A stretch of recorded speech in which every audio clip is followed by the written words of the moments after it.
Bonjour tout le monde! Je suis en train d'enregistrer cette vidéo justement pour répondre à vos questions sur l'architecture gothique, sur mon art. Et puis, dans un premier moment, je vais lire et répondre à vos questions en français. Et dans un deuxième moment, je vais lire et répondre à vos questions en portugais, ma langue maternelle. Allons-y!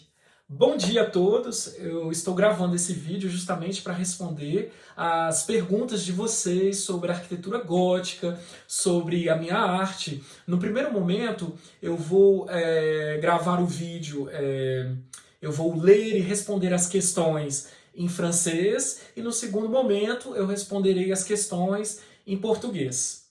Vamos lá então, vamos começar. A primeira questão é: quel est le monument gothique le plus haut de France? Le monument gothique le plus haut de France, c'est la cathédrale de Rouen, dont la tour atteint les 151 mètres de hauteur. La deuxième place appartient à la cathédrale de Strasbourg, dont la tour atteint les 142 mètres de hauteur. Le record mondial, c'est l'église principale d'Ulm, en Allemagne, dont la tour atteint les 161 mètres de hauteur. A primeira questão foi: qual é o monumento gótico mais alto da França? O monumento gótico mais alto da França é a Catedral de Rouen, na região da Normandia, no norte da França. A torre da Catedral de Rouen, ela chega a 151 metros de altura. O segundo lugar vai para a Catedral de Estrasburgo, cuja torre chega a 142 metros de altura. E a torre mais alta do mundo, o monumento gótico mais alto do mundo, é a torre da igreja principal da cidade de Ulm, na Alemanha, cuja torre chega a 161 metros de altura. La deuxième question. J'ai vu que vous vous êtes lancé récemment dans la fabrication de deux nouvelles maquettes. La maquette de la cathédrale de Salisbury et de la cathédrale de Lincoln. Quelles sont les particularités du gothique anglais? Alors, le gothique anglais, une première caractéristique, c'est que les cathédrales, les façades occidentales des cathédrales anglaises, elles ne sont pas si vastes ni si gigantesques que les cathédrales françaises et les cathédrales germaniques. On va trouver des façades un peu plus petites. Par contre, cette façade, elle va être chargée en décoration. En anglais, il a un terme spécifique pour ce type de façade. On appelle les screen façades. À l'intérieur des monuments anglais, on va trouver plutôt une hauteur des voûtes assez modeste. On est autour de 20-25 mètres de hauteur.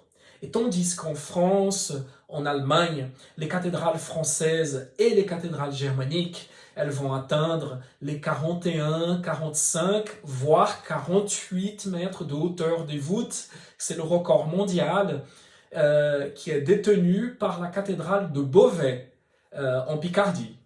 C'est 48 mètres de hauteur des voûtes. Une troisième caractéristique du gothique anglais, c'est la présence de deux transepts et aussi de deux chœurs.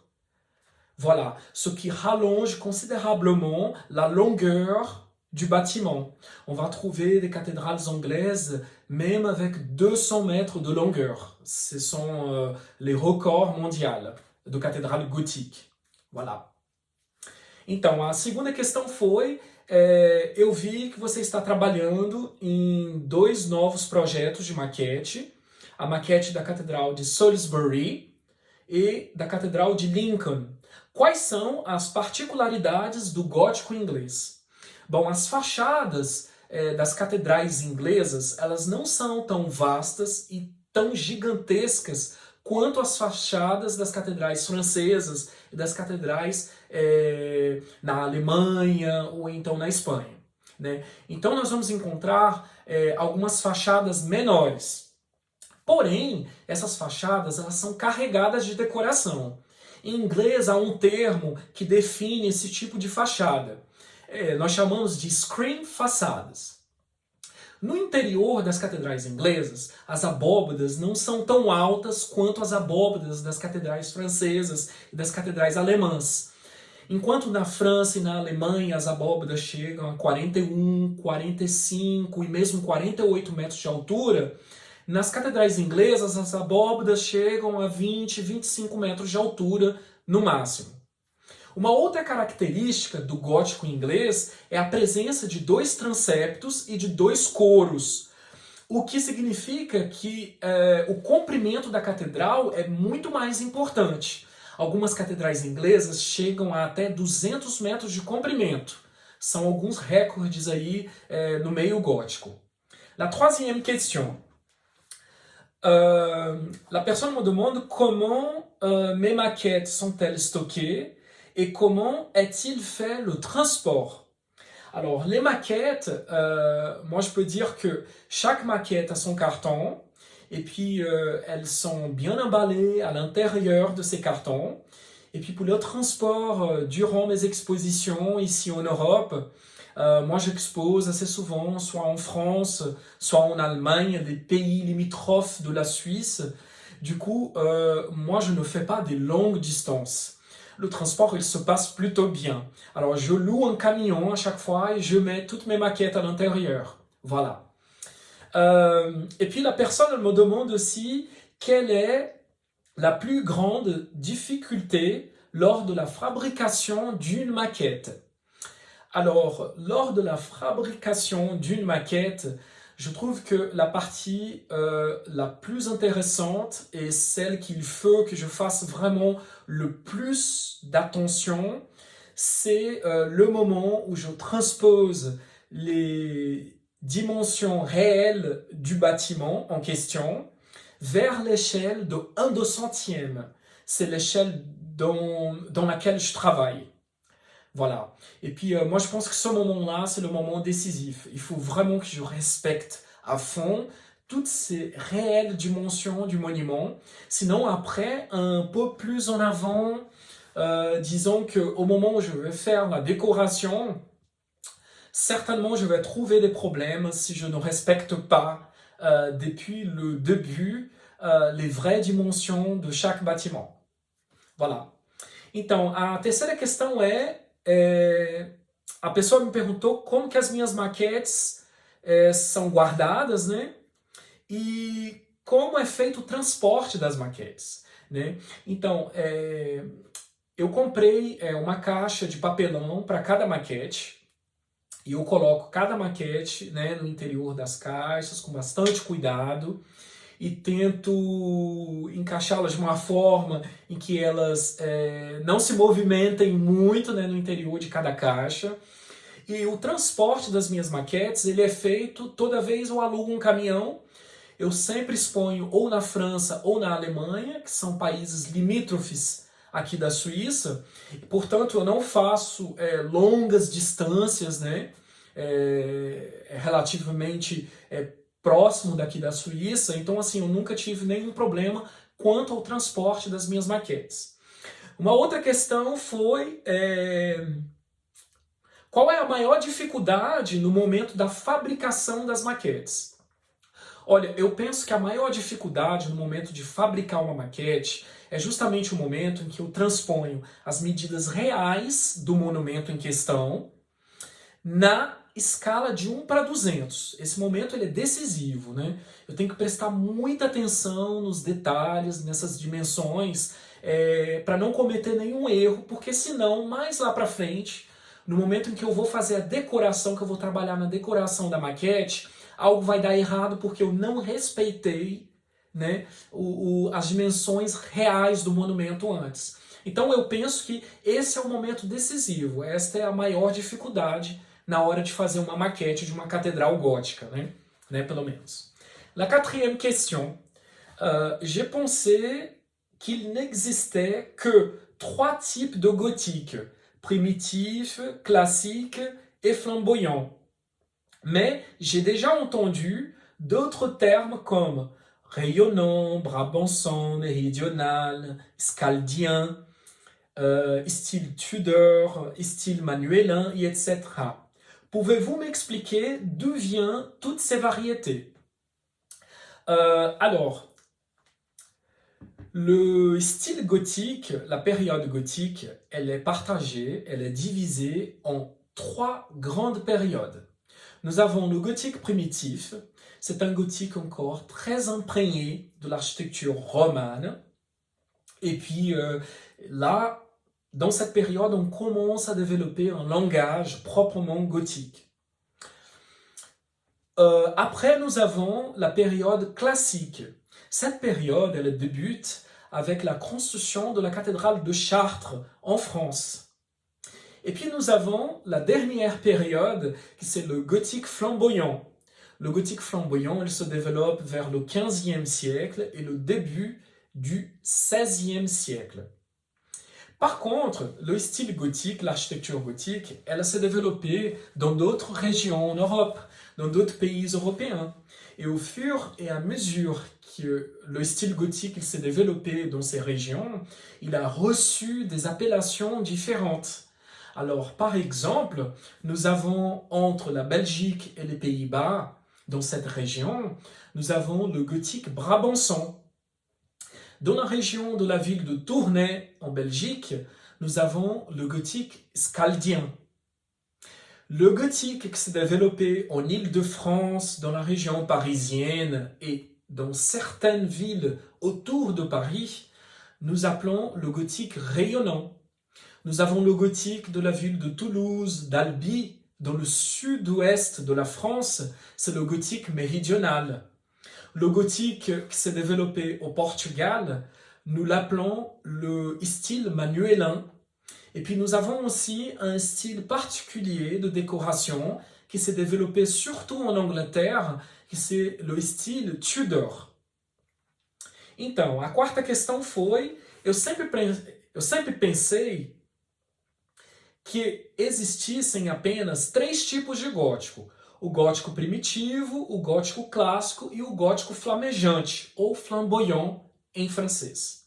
Mas já ouvi outros termos, como gótico radiante, gótico brabante, ou o brabantino, o gótico meridional, o gótico escaldiano, o estilo Tudor, o estilo manuelino. Então, efetivamente, o estilo gótico, o período gótico, ele foi dividido em três grandes períodos.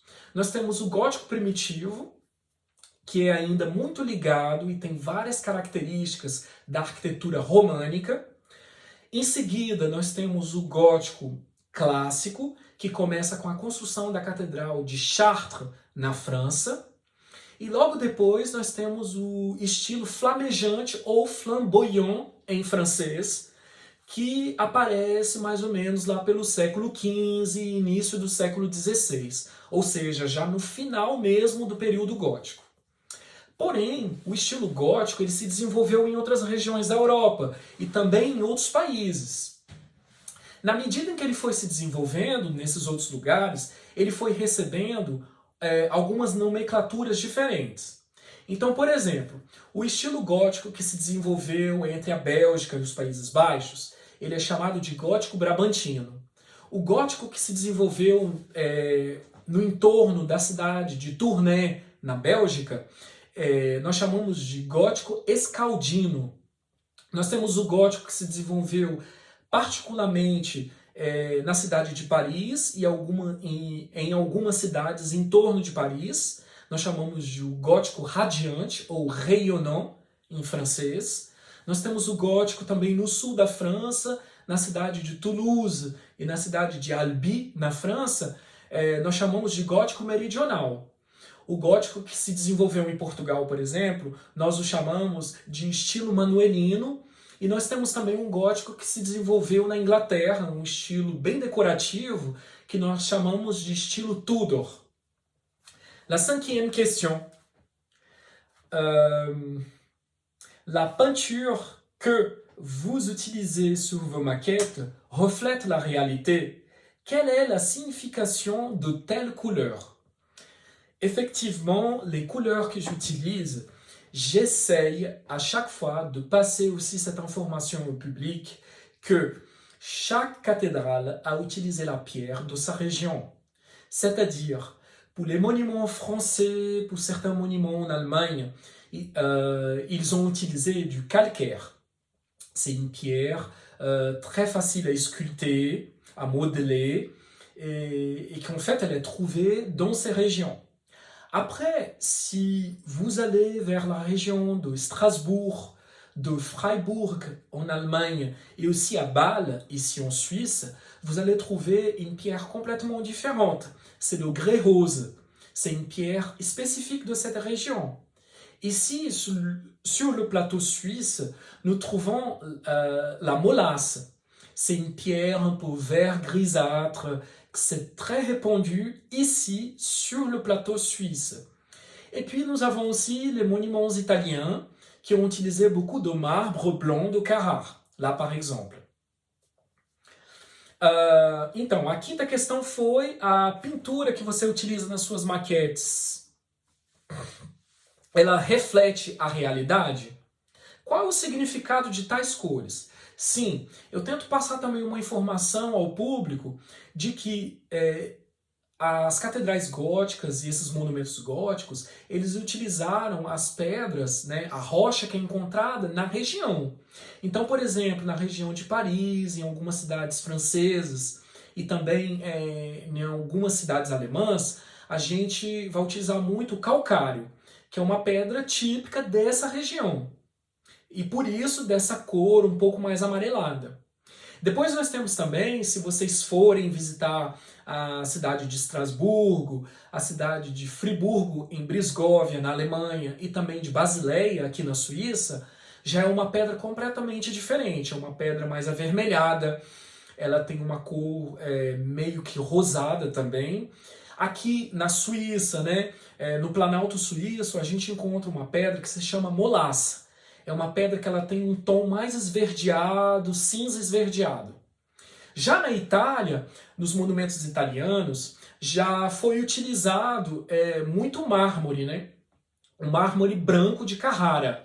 Então vocês vão, se vocês visitarem a região da Toscana, as cidades de Florença, de Siena, vocês vão encontrar esse mármore branco e também na Catedral de Milão, na Itália, que foi utilizado também um mármore branco de Carrara. La sixième question, c'est quelle est la plus vaste cathédrale gothique du monde? Celle de Séville ou celle de Milan? Effectivement, le débat n'est pas tranché.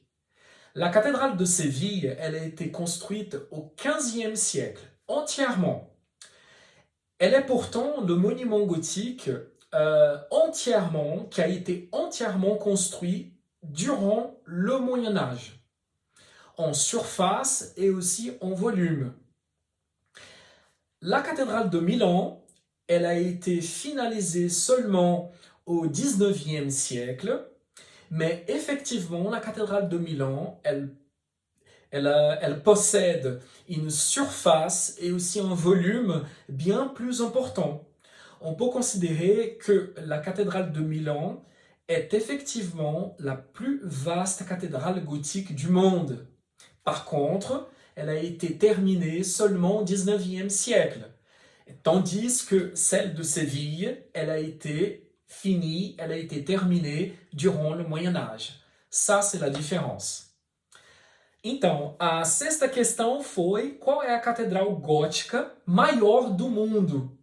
Aquela que possui o volume e uma área, né, maiores do mundo, né?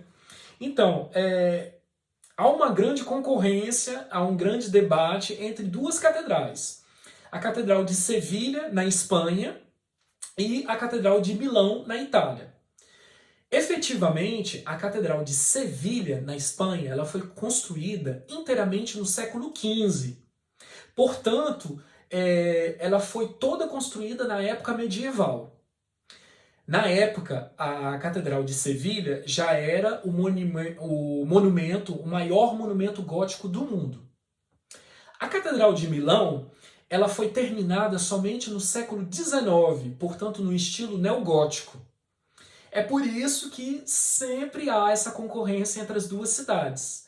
Na verdade, a Catedral de Milão é a catedral com o maior volume e com a maior área, né, a maior catedral gótica do mundo. A gente pode considerar que é a Catedral de Milão, na Itália.